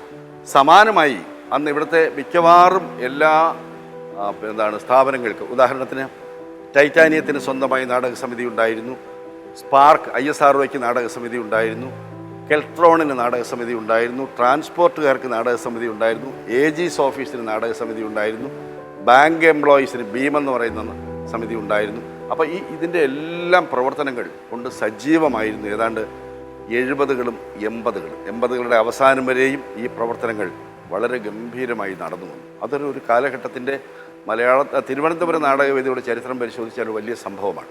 ഇടയ്ക്ക് ചില പേരുകളൊക്കെ ഞാൻ വിട്ടുപോയിട്ടുണ്ട്. നാടകയോഗം രഘു എന്ന് പറയുന്ന ഒരാളിൻ്റെ നാടക പ്രവർത്തനങ്ങളുണ്ടായിരുന്നു. ഒരു ഭട്ടതിരി, MG കോളേജിൽ അധ്യാപകനായിരുന്ന ഒരു ഭട്ടതിരിയുടെ നാടക പ്രവർത്തനങ്ങളുണ്ടായിരുന്നു. ഇങ്ങനെ നിരവധി ആളുകളുണ്ടായിരുന്നു. ഇവരുടെയൊക്കെ നാടക പ്രവർത്തനങ്ങൾ കൊണ്ട് ഏതാണ്ട് 85, 86, 87 വരെയൊക്കെ വളരെ സജീവമായിരുന്നു. ആ ഘട്ടമാകുമ്പോഴേക്കും ഞാൻ ഉൾപ്പെടെയുള്ള നാടക സംഘം, നാട്യഗ്രഹം എന്ന് പറയുന്ന നാടക സംഘം നാടകം നിർത്തിവെച്ചു. നിർത്തിവെക്കാൻ കാരണം നരേന്ദ്രപ്രസാദ് സിനിമയിലേക്ക് 91 ആയപ്പോൾ പോയി. നടൻ മുരളി 86, 87 ആയപ്പോൾ മുരളി സിനിമയിലേക്ക് പോയി. ഞങ്ങളുടെ കൂടെ സംഗീതം ചെയ്തുകൊണ്ടിരുന്ന കൈതപ്രം ദാമോദരൻ നമ്പൂതിരി നേരെ കാലിക്കറ്റിലേക്ക് ജോലിക്ക് മാറിപ്പോയി. ഞാൻ 87 പട്ടാമ്പി കോളേജിലേക്ക് പോയി. വേറെ സംഘത്തിലുണ്ടായിരുന്ന ചില ആളുകൾ പോസ്റ്റൽ അക്കൗണ്ട്സിൻ്റെ മറ്റ് ചില ശാഖകളിലേക്ക് ഒക്കെ മാറിപ്പോയി. അങ്ങനെ ആ നാടക സംഘം ഏതാണ്ട് 87 ഓടുകൂടി പക്ഷേ 2013 മുതൽ അത് പൂർവാധികം ഊർജ്ജസ്വലമായി പ്രവർത്തിച്ച് തുടങ്ങിയിരിക്കുകയാണ്. ഇപ്പോൾ ഞങ്ങൾ നിരന്തരമായിട്ട് നാടകങ്ങൾ ചെയ്യുന്നുണ്ട്. നാടക ഉത്സവങ്ങൾ സംഘടിപ്പിക്കുന്നുണ്ട്. അങ്ങനെ സജീവമായിട്ട് നിൽക്കുന്നുണ്ട്. ഇതേസമയം കഴിഞ്ഞ ഒരു 10-15 വർഷമായിട്ട് തിരുവനന്തപുരത്ത് പ്രവർത്തിക്കുന്ന വളരെ പ്രഗത്ഭമായ രീതിയിൽ പ്രവർത്തിക്കുന്ന ഒരു നാടക സംഘമാണ് അഭിനയ എന്ന് പറയുന്ന നാടക സംഘം. രഘുത്തമൻ എന്ന് പറയുന്ന ആളുടെ അഭിനയ എന്ന് പറയുന്നത്, അദ്ദേഹം സ്കൂൾ ഓഫ് ഡ്രാമയിൽ നിന്ന് പാസ്സായിട്ടുള്ള വളരെ നല്ല നൂതനമായ പരീക്ഷണങ്ങൾ നാടകത്തിൽ നടത്തിയിട്ടുള്ള, നല്ല രംഗാവതരണങ്ങൾ നടത്തിയിട്ടുള്ള, കേരളത്തിന് പുറത്തും അറിയപ്പെടുന്ന ഒരു പ്രസിദ്ധമായ നാടക സംഘമാണ് അത്. മറ്റൊന്ന്, സ്ത്രീകളുടെ ഒരു നാടകവേദിയുണ്ട്, നിരീക്ഷ എന്ന പേരിൽ. പ്രൊഫസർ രാജരാജേശ്വരിയും സുധി ദേവയാനിയും കൂടി നടത്തുന്ന നിരീക്ഷ എന്നൊരു നാടക സമിതിയുണ്ട്. നമ്മുടെ പേരൂർക്കടയ്ക്കപ്പുറത്ത് രാജേഷ് എന്ന് പറയുന്ന ഒരാൾ കളം എന്ന് പറയുന്ന ഒരു നാടക സമിതി പ്രവർത്തിപ്പിക്കുന്നുണ്ട്. ഇപ്പോൾ ഈ സമീപകാലത്തൊരു 8 വർഷങ്ങളിപ്പുറത്ത് കനൽ എന്ന് പറയുന്ന ഒരു നാടക സമിതി, അത് ഹസീം അമരവിള, അവരുടെ ഇപ്പോൾ സോവിയറ്റ് സ്റ്റേഷൻ ഗഡവ എന്ന് പറയുന്ന നാടകം ഇൻ്റർനാഷണൽ തിയേറ്റർ ഫെസ്റ്റിവലിലൊക്കെ അവതരിപ്പിച്ചാണ്. അങ്ങനെ ഒരു സമിതിയുണ്ട്. ഇങ്ങനെ പിന്നെ തീർച്ചയായിട്ടും പെർഫോമിംഗ് ആർട്സുമായിട്ട് ബന്ധപ്പെട്ട് രാജാവാരുടെ നേതൃത്വത്തിലുള്ള നാടക പ്രവർത്തനങ്ങളുണ്ട്. ഇങ്ങനെ കുറേ നാടക പ്രവർത്തനങ്ങൾ സമീപകാലത്ത് നടക്കുന്നുണ്ട്.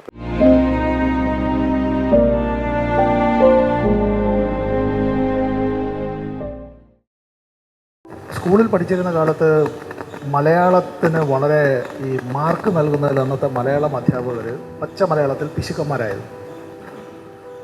അപ്പോൾ അന്നത്തെ മലയാളം അധ്യാപകർ എന്നുള്ളത് ഈ ജുബ്ബ, കൈയുടെ അറ്റം വരെ എത്തുന്ന ജുബ്ബ, ഒറ്റമുണ്ട്, കയ്യിലൊരു വലിയ ചൂരൽ, ഇങ്ങനെയൊക്കെ ഉള്ളതാണ്. അപ്പോൾ അതായിരുന്നു പഴയ കാലത്തെ മലയാളം അധ്യാപകരുടെ ഒരു ചിത്രം എന്നുള്ളത്. അലിയാർ സാറ് ഞങ്ങളുടെ ഒരു മലയാളം അധ്യാപകനായിരുന്നു. മറ്റൊരാൾ നരേന്ദ്രപ്രസാദ് സാറായിരുന്നു. അപ്പോൾ നരേന്ദ്രപ്രസാദ് സാറ് മലയാളത്തിൻ്റെ അല്ല, ഞങ്ങൾക്ക് പ്രീ ഡിഗ്രിക്ക് ഇംഗ്ലീഷിൻ്റെ അധ്യാപകനായിരുന്നു. സാറിന് പറഞ്ഞതുകൊണ്ട് ഒരു പരാമർശം, ചില അധ്യാപകരിങ്ങനെ മനസ്സിലെപ്പോഴും ഈ അങ്ങനെ തങ്ങി നിൽക്കുന്നതിലെ അധ്യാപകരിലെ ഒരാൾ അദ്ദേഹത്തെ പരാമർശിക്കാതെ പോകുന്നത് ശരിയല്ല. ഈ കോളേജിലും അധ്യാപകനായിരുന്നു. അലിയാർ സാർ ഉൾപ്പെടെയുള്ളവർ മലയാളം പ്രീ ഡിഗ്രിക്ക് പഠിപ്പിച്ചതുകൊണ്ട് വീണ്ടും ഞങ്ങൾ ഡിഗ്രിക്ക് ചേർന്നപ്പോൾ, അന്നവിടെ BA BCom അല്ലേ ഉള്ളൂ അന്നത്തെ ഗവൺമെൻറ് ആർട്സ് കോളേജ്. സാർ ഞങ്ങൾക്ക് എടുത്തിട്ടുള്ള ഒരു വിഷയം എന്നുള്ളത് അന്നും നാടകമാണ്. കാരണം സാറിൻ്റെ ഇഷ്ട വിഷയം നാടകമാണ് എന്നുള്ളത് കൊണ്ട് സാറ് തന്നെ തിരഞ്ഞെടുത്തതാകാനാണ് സാധ്യത. KT മുഹമ്മദിൻ്റെ സൃഷ്ടി, സ്ഥിതി, സംഹാരം, സമന്വയം. സൃഷ്ടി എന്നൊരു ചെറിയ കൃതിയാണ് ഞങ്ങൾക്ക് പഠിക്കാനുണ്ടായിരുന്നത്. പക്ഷേ ആ നാടകം സാറ് പഠിപ്പിക്കുമ്പോൾ അതിന് വാസ്തവത്തിൽ ഒരു അക്കാഡമിക് ഓറിൻ്റെ മുഴുവൻ ആവശ്യമൊന്നുമില്ല. ഇതിൽ KT മുഹമ്മദിൻ്റെ തന്നെ മറ്റ് നാടകങ്ങൾ, സൃഷ്ടി, സ്ഥിതി, സംഹാരം, സമന്വയം, സനാതനം ഒക്കെ. മറ്റൊന്ന് എപ്പോഴും ഓർമ്മയിൽ നിൽക്കും, ഞാൻ അത് പറഞ്ഞങ്ങ് നിർത്തുകയാണ്. ഈ ഹിമാലയമാണ് സാറ് പഠിപ്പിച്ച മറ്റൊരു കൃതി. കോവിലൻ്റെ നാടകമല്ല അത്. പക്ഷെ അത് അന്ന് വളരെ വായിക്കാൻ ബോറായി തോന്നിയ ഒരു കൃതി വളരെ മനോഹരമായി അലിയാർ സാറ് ഞങ്ങളെ പഠിപ്പിച്ചു. പക്ഷെ ആ കൃതി പിന്നീട്, ഇപ്പോഴും ആ പുസ്തകം ഞാൻ സൂക്ഷിച്ചു വെച്ചിട്ടുണ്ട്, അന്നത്തെ ടെക്സ്റ്റ് പുസ്തകം. പിന്നീട് പാർലമെൻ്റ് അംഗമെല്ലാം ആയതിനു ശേഷം പലതവണ ഇന്ത്യയിൽ പലയിടങ്ങളിലും സഞ്ചരിക്കാൻ പോയപ്പോഴാണ് ഹിമവാൻ്റെ ഗാംഭീര്യമെന്ത് എന്നറിയുന്നത്.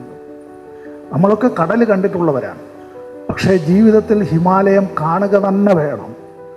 ഈ ഭൂമിയിൽ ഇങ്ങനൊരു അത്ഭുതം എന്നത് ആ ഹിമവാൻ്റെ ശാന്തഗംഭീരമായിട്ടുള്ള ആ ഒരു കിടപ്പ്, ചിലപ്പോഴത്തെ രോഷം, ചിലപ്പോൾ രോദനം, അതെല്ലാം വാസ്തവത്തിൽ നമ്മൾ കണ്ടു തന്നെ അറിയേണ്ടതായിട്ടുണ്ട്. അതിന് തുല്യമായ ഒരു കാഴ്ചയേ ഇല്ല. അതിന് തുല്യമായ ഒരു കാഴ്ച ഈ ഭൂമിയിൽ ഒരിടത്തുമില്ല. അത് കാണുമ്പോഴാണ് കോവിലൻ പഴയ പട്ടാളക്കാരനായിരിക്കുമ്പോൾ പഠിച്ചിരുന്ന കാലത്ത് വിചാരിച്ചത്, പറയുന്നതിൽ ക്ഷമിക്കണം, മൂപ്പര് കഞ്ചാവെല്ലാം വലിച്ചിട്ട് അന്നിങ്ങനെ അതിൻ്റെ ഒരു ഹലൂസിനേഷനിൽ എഴുതിയതാണ് എന്ന് തോന്നിയിരുന്നത്. അതൊന്നുമല്ല, ഹലൂസിനേഷൻ എന്ന് തോന്നിയതെല്ലാം മിഥ്യയാണ്. വാസ്തവത്തിൽ അതൊരു മനുഷ്യൻ്റെ, ഒരു പട്ടാളക്കാരൻ്റെ കാരിരുമ്പ് പോലെ ശരീരത്തെയും മനസ്സിനെയും എല്ലാം സജ്ജമാക്കാൻ അത്തരത്തിൽ പരിശീലനം ലഭിച്ച ഒരു മനുഷ്യന് പോലും തോന്നിയ അതുതന്നെ എത്രയോ ഒരു ചെറിയ അംശം മാത്രമാണ് എന്ന് തോന്നിയത്. ഞങ്ങളെ പഠിപ്പിച്ച ഗുരുനാഥന്മാരിൽ അലിയാർ സാർ ഉൾപ്പെടെയുള്ള പല ആളുകളും അത്തരത്തിൽ അവരുടെ കുട്ടികളാകാൻ കഴിഞ്ഞു എന്നുള്ളതിൽ ഞങ്ങളെല്ലാവരും അഭിമാനിക്കുന്നവരാണ്. ഈ മനോഹര തീരത്ത് തരുമോ ഇനിയൊരു ജന്മം കൂടി എന്നുള്ളതുപോലെ ഇനി ജന്മങ്ങൾ ഉണ്ടായാൽ ഇതേ അധ്യാപകരുടെ കുട്ടികളായി ജനിക്കണം എന്നതാണ് ഞങ്ങളുടെ എല്ലാം ഏറ്റവും വലിയ ആഗ്രഹം. നന്ദി.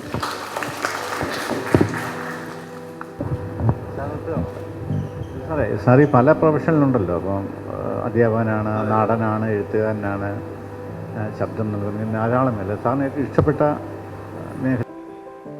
ചോദ്യം എന്താണെന്ന് മനസ്സിലായോ? ഒന്നിലധികം മേഖലകളിൽ പ്രവർത്തിക്കുന്നുണ്ട്, ശരിയാണ്. ഇതിൽ ഏറ്റവും ഇഷ്ടപ്പെട്ട തൊഴിൽ ഏതാണെന്ന് ചോദിച്ചാൽ അധ്യാപനം തന്നെയാണ് ഏറ്റവും ഇഷ്ടപ്പെട്ട തൊഴിൽ, ഒരു സംശയം വേണ്ട. പക്ഷേ അധ്യാപകൻ ഒരു നല്ല കലാകാരനാണെങ്കിൽ, കലാപരമായ ചില അംശങ്ങൾ കൂടി ഒരു അധ്യാപകനിലുണ്ട് എങ്കിൽ ഗംഭീരമായിട്ട് ഈ അധ്യാപനം എന്ന് പറയുന്ന തൊഴിലിൽ തിളങ്ങാൻ പറ്റും എന്നെനിക്ക് നല്ല ബോധ്യമുണ്ട്. കാരണം എന്നെ പഠിപ്പിച്ചിട്ടുള്ള അധ്യാപകരുടെ കൂട്ടത്തിൽ മഹാപണ്ഡിതന്മാരുണ്ടായിരുന്നു, മഹാപണ്ഡിതന്മാരാണ്. പക്ഷേ ഭയങ്കര ബോറാണ് ക്ലാസ്സിലിരിക്കുന്നത്. ഒരു തരത്തിൽ ഈ ക്ലാസ് സഹിക്കാൻ പറ്റത്തില്ല. പക്ഷെ പറഞ്ഞിട്ട് കാര്യമില്ല. അതേസമയം കഷ്ടിച്ച് നിങ്ങൾക്ക് എന്താണോ ആവശ്യം അതൊക്കെ തേടി പിടിച്ച് വായിച്ചൊക്കെ റെഡിയാക്കി കൊണ്ടുവന്ന് പഠിപ്പിച്ചിട്ടുള്ള ചില അധ്യാപകരുണ്ട്. അത് പഠിപ്പിക്കുന്ന ഒരു രീതിയുണ്ട്, അത് നമ്മൾ ഒരിക്കലും മറക്കുക. അതാണ് ഞാൻ പറഞ്ഞത്, കലാപരമായ ഒരല്പ കഴിവുകൂടിയൊക്കെ കൈവശം ഉണ്ടെങ്കിൽ അധ്യാപനം ഏറ്റവും മഹത്തായ ഒരു തൊഴിൽ.